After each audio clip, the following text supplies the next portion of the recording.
Salut bande de geeks, voici venu un moment que nous attendons depuis à peu près une dizaine d'années puisque c'est la fin de la décennie et donc une nouvelle décennie va arriver. Alors quelles sont les séries de super-héros qui ont marqué les années 2010 ? Bien sûr, ce que je vais vous dire, cette liste va être hautement subjective. J'ai mis des critères précis, je les ai notés, ça m'a permis d'ordonner mes pensées, mais au final de toute façon, c'est moi qui ai pris ces décisions. Donc ce que vous allez voir n'est pas forcément la liste que vous auriez choisie. Je vous demanderai, si vous le voulez, d'en parler en commentaire. N'hésitez pas à faire des commentaires toujours constructifs, ça ne sert à rien de juste dire ta liste c'est de la merde et la mienne était mieux, parce que de toute façon la mienne est vachement mieux que la vôtre. Voilà. Bon, maintenant que ça c'est dit, passons aux choses sérieuses. Alors quels sont mes critères ? D'abord je vais parler vraiment des séries de super-héros, pas des adaptations de comics. Quelque part c'est un peu dommage parce qu'il y a des séries géniales comme Happy qui sont sorties récemment, mais voilà, je ne peux pas parler de tout. Si on commence à trop élargir le champ, ça va devenir du fourre-tout et ça va pas marcher. Ensuite, je vais parler de ces séries d'un point de vue adulte. Donc, évidemment, les séries de la CW qui sont avant tout destinées aux adolescents vont s'en prendre plein la gueule. D'ailleurs, je vous préviens, il y en a absolument zéro dans cette liste. En même temps, les critères jeu des acteurs et écriture auraient suffi à les torpiller, puisqu'en général, j'ai mis des notes sur 5. Ils auraient entre 0 et 1 sur ces deux critères. Allez, 2 en étant vraiment très gentils. Il faut aussi que les séries soient démarrées dans les années 2010 ou alors juste avant, et soit qu'elles soient terminées, soit qu'il y ait eu suffisamment de saisons pour se faire une idée. Sur ce, nous avons suffisamment d'éléments. Alors en numéro 10, on a Jessica Jones, une série sortie sur Netflix, qui est l'adaptation d'un comics de Brian Bendis. C'est décevant d'avoir cette série en 10e position et franchement, s'il n'y avait eu que la saison 1, elle serait beaucoup plus haut dans le classement. Le comics était novateur quand il est sorti et la série l'était également. Déjà, c'était une série avec un personnage féminin central, c'est probablement la première. C'est aussi un personnage qui est fort, qui est intéressant, qui est un personnage d'anti-héros plus que vraiment de super-héros. On est très loin des combats en costume avec des capes, bref, c'est un sujet qui est intéressant, il était vraiment très bien traité, c'est bien joué, enfin de toute façon toutes les séries Netflix, je reviendrai pas dessus à chaque fois, mais dans mes critères il y a la réalisation, le jeu des acteurs, à chaque fois c'est impeccable, c'est du 4 ou 5 sur toutes les séries Netflix. L'adaptation par rapport aux comics était très bonne, l'écriture était sur la première saison excellente. Au niveau des acteurs, on avait David Tennant en guest, David Tennant qui a été certainement un des meilleurs, si ce n'est pour moi en tout cas le meilleur Doctor Who. C'est un excellent acteur, donc il a aidé à porter la première saison. Donc vraiment, cette série était super bien partie. Le souci, c'est que la saison 2 et la saison 3 étaient nettement moins bien. La 2 était honnêtement une catastrophe, et la 3, qui développe le personnage de Patsy Walker, est mieux, oui c'est mieux, ça remonte, mais c'est quand même pas dingue. Donc à cause de tout ça, elle n'est que en 10e position. Et évidemment, je vous recommande de voir à tout prix notre adaptation parodique faite avec la chaîne YouTube Comic Strip. Et je pense que si vous avez vu la série, vous allez bien rigoler. Bah tiens, c'est marrant parce que juste à côté, en 9, on a Luke Cage. Alors Luke Cage, géniale adaptation des comics, le personnage principal, l'acteur est merveilleusement bien casté, la réalisation est impeccable, il y a vraiment une super ambiance, et ce qui ne baisse pas, voire même qui augmente en qualité entre la saison 1 et la 2, c'est la musique. La musique, et même dans la 2, on a énormément, un peu comme dans Twin Peaks The Return, on a énormément de scènes, de concerts, de scènes qui sont jouées dans des clubs où on voit des groupes qui jouent. C'est pas forcément mon style de musique à chaque fois d'ailleurs, hein, faut bien le dire, c'est pas forcément ma came, mais c'est toujours au top du top, c'est bien fait, c'est bien réalisé, la musique est super bien intégrée dans les épisodes.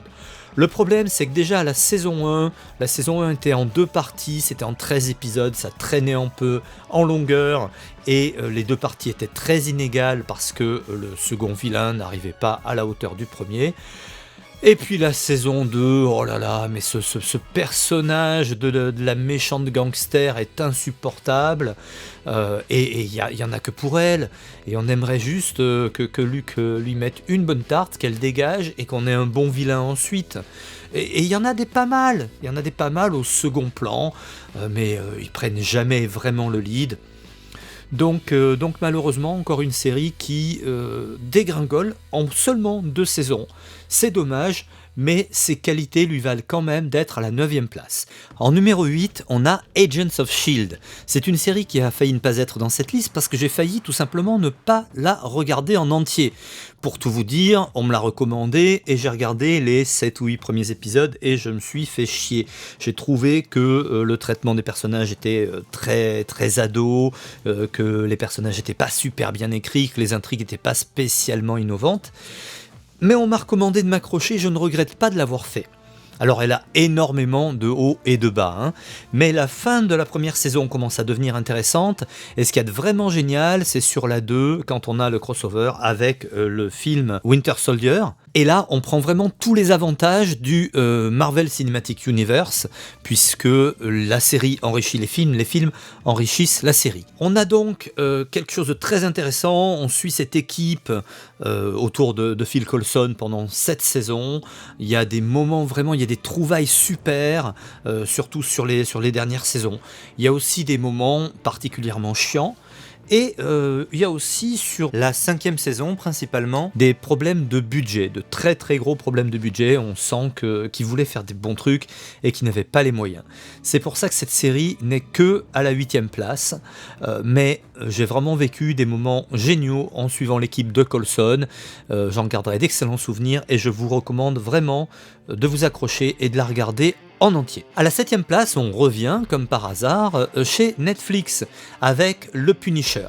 Le Punisher qui est donc un spin-off de Daredevil, et c'est ma foi un très très bon spin-off. Je trouve que l'acteur principal a été une fois de plus superbement bien casté. Je rappellerai quand même qu'il y a eu 3 films qui adaptaient Le Punisher. Et ça allait du très mauvais au pas mal, un peu second degré. Mais clairement la série est un gros cran au-dessus de tout ça. J'ai aimé la 2e saison aussi, j'ai trouvé que ça renouvelait bien, on s'ennuie pas pour moi en regardant Punisher, c'est une série d'action, clairement c'est ça, et j'allais dire pas grand chose d'autre, c'est peut-être vrai sur la première saison, c'est moins vrai sur la 2e. La 2e qui se vit comme un road movie, avec une espèce de travail des sentiments, de travail des émotions, qui n'est pas sans me faire penser à ceux de Logan. En 6, j'ai mis une série qui va peut-être vous surprendre, mais qui est complètement à part du reste, et c'est son originalité qui la démarque et qui lui donne sa place ici. Je parle de The Tick. Alors son originalité, bien qu'il y ait eu déjà une autre série et une série animée. Mais on est quand même sur un ton qui est assez unique dans le monde des super-héros, un ton très, très dérisoire, très amusant, très caustique, et ces personnages complètement caricaturaux, ma foi, sont bien interprétés, c'est bien écrit, on s'amuse en regardant The Tick, et pourtant on est quand même pris par l'histoire, par le scénario, malgré le second degré.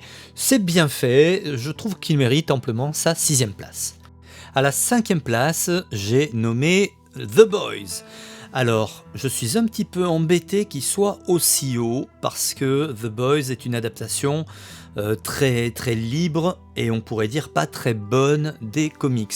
Cependant, il faut reconnaître que la réalisation est impeccable, les acteurs sont époustouflants, en particulier Homelander qui est juste génial. Quand on sait que c'est le même acteur que dans Banshee, ça fait réfléchir. C'est plutôt bien écrit. Sur les 2 saisons, la qualité est constante, j'ai même une préférence pour la 2e. C'est original pour le petit écran. Alors, comparé aux comics, c'est du pipi de chat, puisque le comics est encore beaucoup plus gore, il aurait juste pas pu passer à la télé, c'est impossible. Il y a des tripes partout, il y a de la sodomie, il y a des partouzes, il y a il y a de la pédophilie, il y a vraiment des sujets qui sont abordés, en plus sans la moindre finesse, c'est juste pas possible. Il y a quelques trucs qui sont suggérés parfois dans dans la série, qui sont carrément montrées dans les comics. Ils ne pouvaient pas l'adapter tel quel. Donc en tant qu'adaptation, d'ailleurs je lui ai mis 2 sur 5 au critère adaptation, en tant qu'adaptation c'est une mauvaise adaptation, soyons clairs. Ça reste une bonne série et je pense que la suite va nous offrir de bonnes surprises aussi. En 4e position, on a The Umbrella Academy. Umbrella Academy, c'est un peu comme je dirais Blade Runner en film. C'est une très bonne série qui est une très mauvaise adaptation. Ou plus exactement, qui fait le choix de s'écarter très largement de la source. En même temps, les comics d'Umbrella Academy n'étaient pas adaptables. Tels quels, c'est pas possible, il fallait faire une série animée, hein. Il y a un aspect très très cartoon dans le graphisme des comics, et là, il fallait s'en démarquer.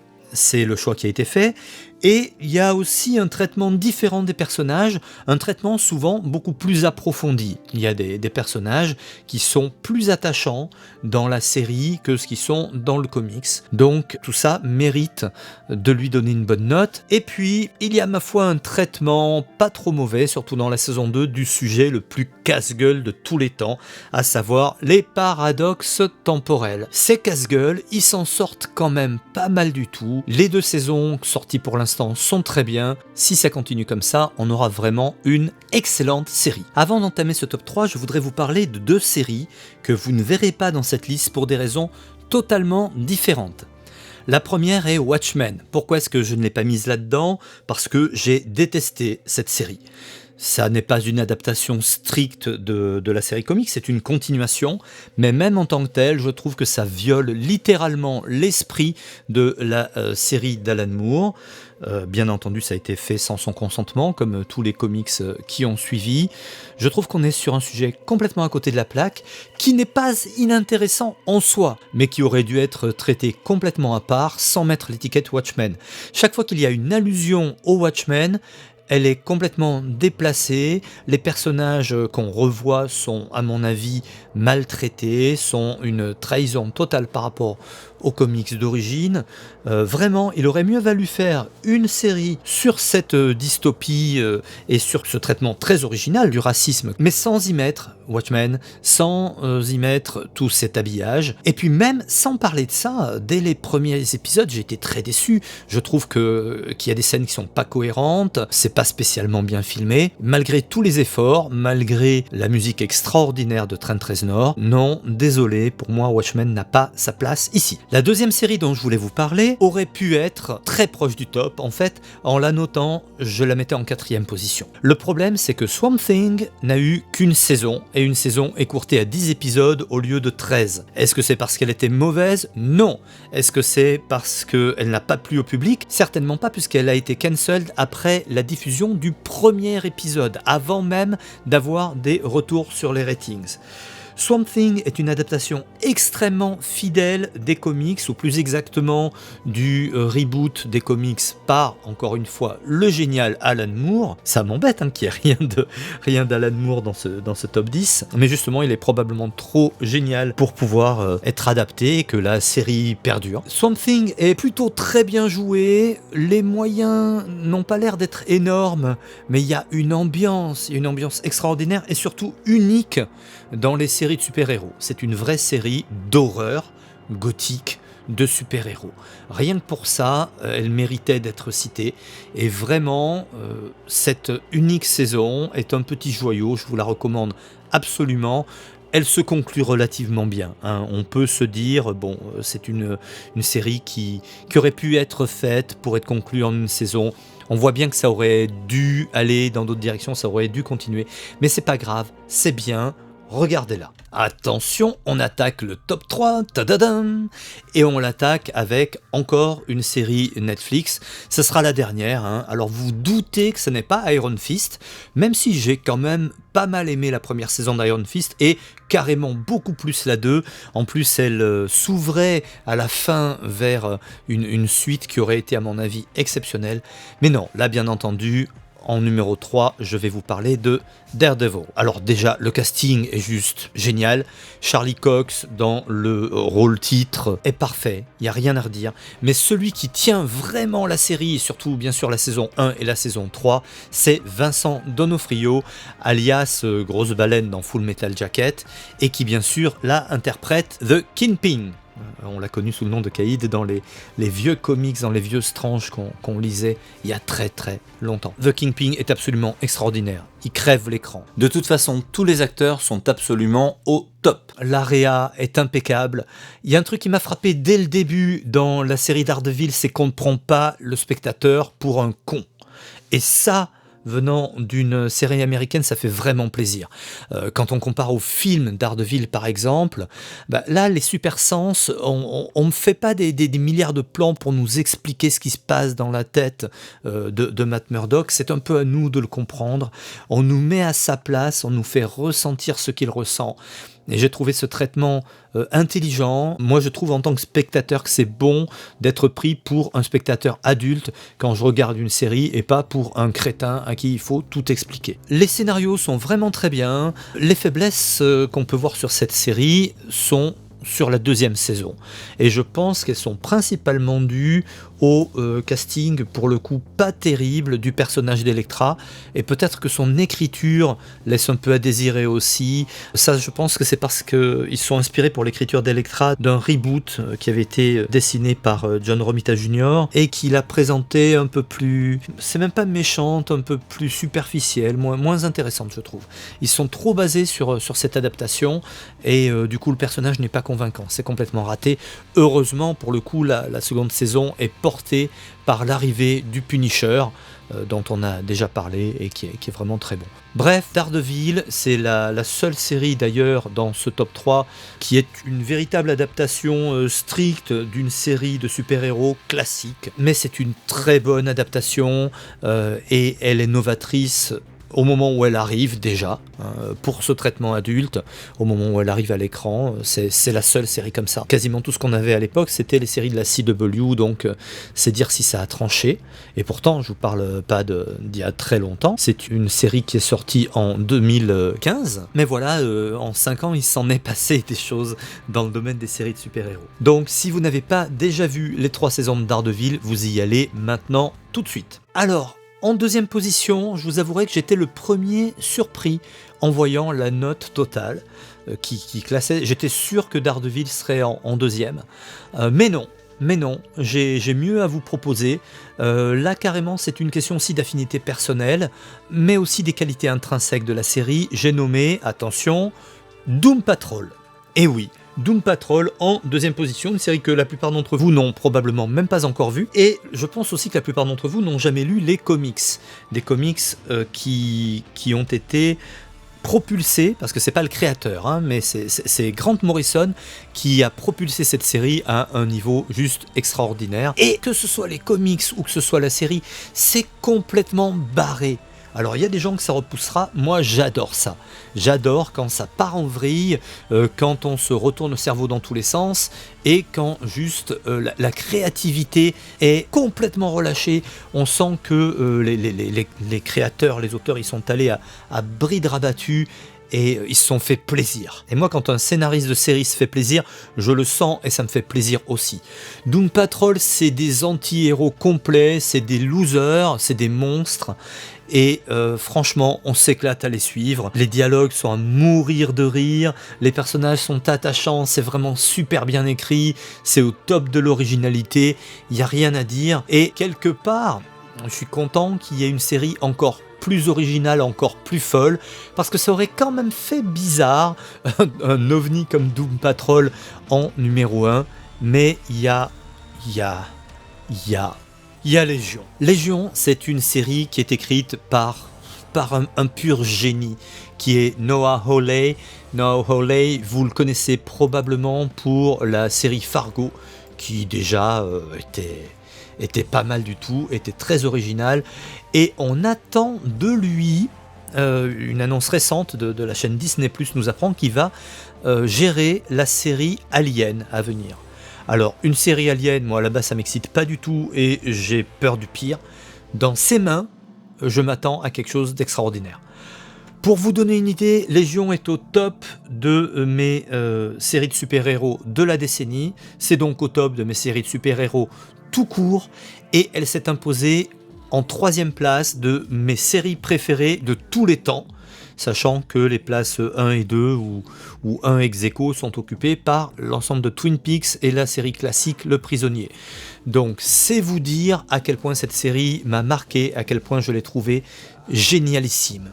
C'est une série qui s'inspire d'un personnage réel des comics, réel des comics, c'est marrant à dire, qui est le fils du professeur Xavier. Au début, on se dit que ça s'inspire de façon très très libre, donc de ce personnage qui s'appelle Légion à cause de ses très nombreuses personnalités multiples et de tous les pouvoirs qui en découlent. Mais en fait, on se rend compte au fur et à mesure que c'est une adaptation beaucoup plus proche qu'on ne le croirait, et on retrouve des personnages classiques des X-Men et de la série Légion. Et je vais pas trop vous en révéler si vous n'avez pas vu, mais on a des scènes qui sont tout droit sorti, tout droit adapté des comics des X-Men, d'un épisode en particulier.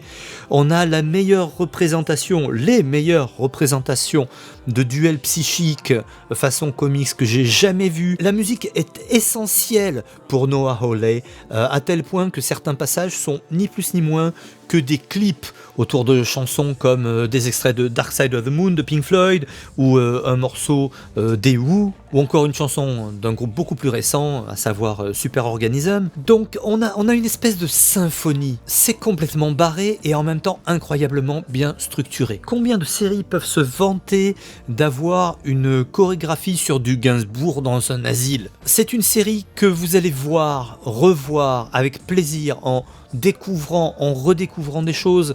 Il y a aussi des paradoxes, plus de continuum spatio-temporel que vraiment de voyage dans le temps. C'est juste à voir.